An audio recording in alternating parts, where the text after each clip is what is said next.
guys, welcome to my channel or welcome back to my channel. I'm Nicole Miranda, and for today's video we're going to be talking about the case of the Black Dahlia. Black Dahlia, or Elizabeth Short, was a woman who was murdered in 1947. Her real name was Elizabeth Short, not Black Dahlia. That was the nickname her friends had given her. She was called the Black Dahlia because around that time there was a movie called The Blue Dahlia, but Elizabeth Short wore a ton of black back then, so her friends started calling her the Black Dahlia. It stuck with her and it became the case of the Black Dahlia, but her real name is Elizabeth Short, but she went by Beth. Now, Beth was originally from Massachusetts and she moved to Hollywood to make it big as an actress. She wanted to find fame in Hollywood like many people around that time. She was born on July 29th of 1924. She was born in Hyde Park, Massachusetts, and her parents' names were Cleo and Phoebe Short. Like I mentioned before, she wore black all the time and she had a really pale, beautiful skin and was very attracted to men. Cleo, her father, was actually a guy that built miniature golf courses. It was a newer thing back then, but he was doing really well with that. But in 1921, his depression kind of caught up with him, and he actually left and abandoned Beth and her four other siblings and their mother. And he faked a suicide so they wouldn't come after him. One day in Beth's future, her father sent her a letter and he contacted her and admitted what had happened, and he was now living in California and apologized. So, as Beth was growing up, she would write letters back and forth with her father, who for years she thought was dead. Her mother never forgave him and didn't want him to come back or anything. As she got a little bit older, he invited her to come out and live with him, so she thought, oh, I'm going to go to California to be a big star. She always knew she wanted to be some type of famous, so she packed up her bags and went to California. Things for them living together were not good. He was drunk and he thought Beth was a freeloader and thought she sucked at cleaning and that she was lazy. As you can guess, he kicked her out, and so she started living with other people in California, and they all pretty much said she was freeloading off of them. She'd say she stayed for one night on their couch, and then she would stay way longer than that. She would stay with several different people. One time she stayed with a man named Mark Hansen and a couple different women who would stay there almost like a mini Playboy mansion. But other people noticed she didn't have much of an income. One of the men she stayed with was a man named Robert Red Manley. He and Beth never slept together. He had another wife and a child, but they didn't see each other quite often. The last person to see Beth was Red Manley. On January 8th of 1947, Beth got a ride to the Biltmore Hotel in California, and Red Manley drove her there, actually had dinner with her, and they went back to her room where he slept on the bed and she slept in a chair because she didn't feel well, according to him.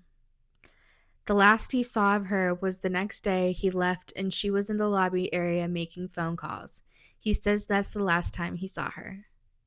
On January 15th, 1947, there was a woman named Betty Bersinger. She left her home in Los Angeles and was walking to an auto repair shop with her daughter.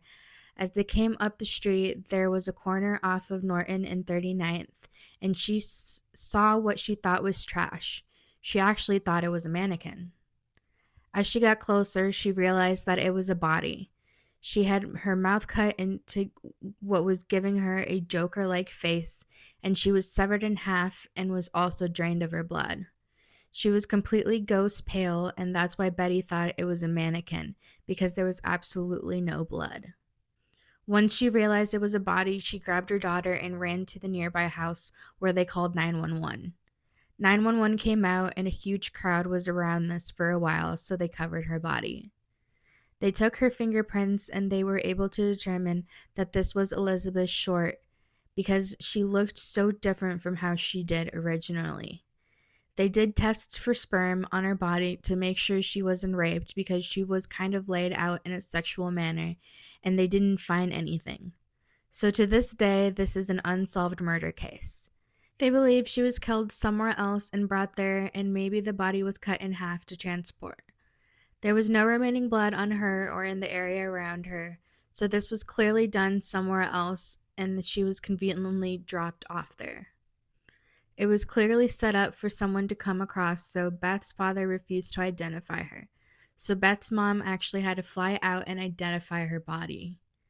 9 days after they found Beth, a letter was sent to the police department, and it was a magazine cuttings kind of cut in all different ways. And it says, "Here is Dahlia's belongings, letter to follow," and the letter was apparently dosed in gasoline, which apparently removed any trace of who wrote them.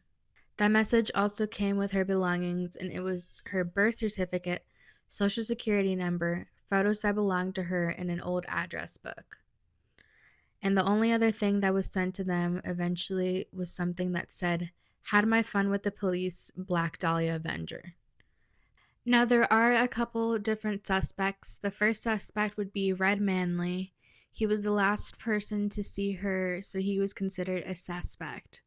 But he had already returned to San Diego, and her body was found much later than he was known to have been with her. He was actually eventually ruled out not a suspect, but his life derailed after this because there was so much pressure on him, people thought he really did it. His wife eventually had to put him into a mental hospital because he pretty much lost his mind over the whole thing. Another suspect was Joseph Dumois, because he claims to have been blackout drunk with Elizabeth Short right before her death just a few days before that. He actually originally confessed to killing her, which was determined that Joseph did not kill her because he was clocked in at a military base that day.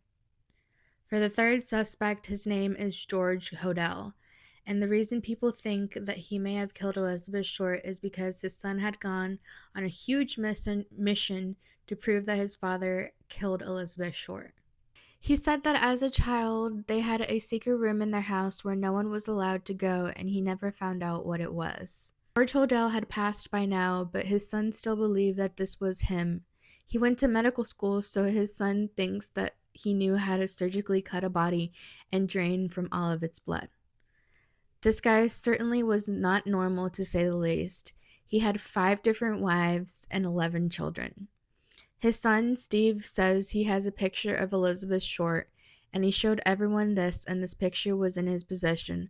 But when it was first examined by experts, it was said that 85% sure, and then it was actually recently examined in 2014, and now they are 95% positive that it is her.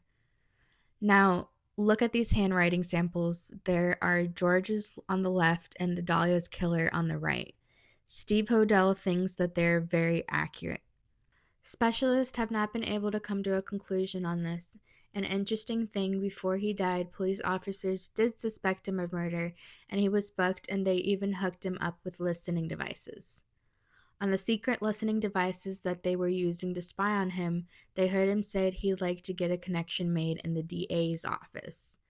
Now, people think that he meant he was paid off by the police, but that's never been confirmed.